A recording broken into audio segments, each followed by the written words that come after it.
Nej, det går ud over. Altid dig. Hvad fanden er det, der skete? I stedet for at starte mig på forsiden af avisen, ligesom Kasper Christensen. Undskyld. Men det var i november, hvad var det? Jamen, det var lige pludselig så var der en bred dame, der hedder Hanne-Vibeke Holsjo, der skrev et læserbrev til Politikken, hvor hun hængte mig ud for at være kønsdiskriminerende og sexistisk. Og jeg ved fandme ikke, hvad hun ellers kaldte mig. Jeg var skyldig i voldtægt og alt muligt. Og så skrev jeg et pænt brev tilbage til hende og forklarede hende, at det var jeg ikke. Fordi jeg er jo ikke sexist. Hvad er du så? Jeg er realist. Altså, jeg skildrer verden, som jeg ser den.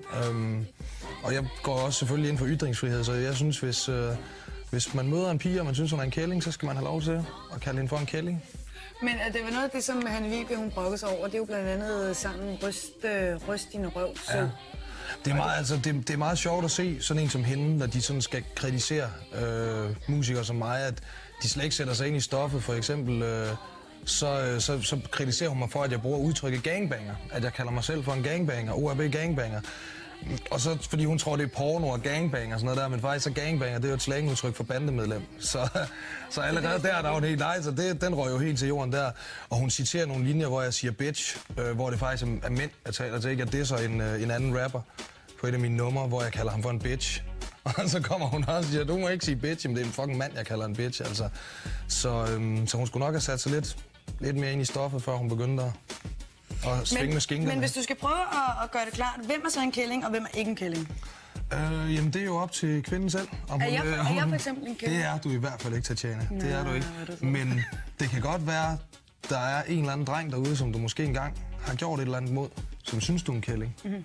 Så hvis jeg gjorde noget mod dig, så ville du mene, det var i orden at kalde mig en kælling? Bestemt, ja. Ja, og fuldstændig ligesom, at hvis jeg gjorde et eller andet mod dig, hvis nu jeg hakkede dig en flad her på åben tv, så må du da godt kalde mig en afstumpet, voldelig psykopat, eller en klam stodder, eller et eller andet, altså. Det er jo bare en skildring af virkeligheden. Har den her debat betydet noget for dig? Sat nogle tanker i gang hos dig? Nej. Det har det, altså. Jeg gjorde meget det, at jeg skrev det der pænt formulerede brev til hende, og jeg gik ind i et tv-program og sad pænt og debatterede venligt med en feminist. Ligesom for at vise de her folk, der åbenbart tror, at jeg bare er en eller anden afstumpet idiot, der går og siger, fuck dig, klam luder.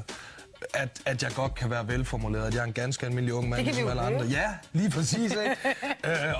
Og så kan man ligesom sige, at nu hvor det er sagt, og ligesom hvor jeg har fået vist, at jeg faktisk er en ganske almindelig ung mand, der godt kan sætte sig ned og snakke pænt om tingene, så er min holdning til det faktisk bare, fuck dig, hvis du ikke kan lide, hvad du hører. Har du hørt fra en side, efter du fandt ud af, at du var velformuleret? Nej, det har jeg ikke. Det var faktisk meningen, det var hende, jeg skulle have debatteret med, men så blev det en anden, fordi hun ikke turde. Så nu hvor jeg sådan ligesom har bevist de ting, så er jeg fuldstændig ligeglad med. Hvis der nogensinde er nogen igen, der kritiserer min musik, så vil jeg bare sige, luk røven, altså.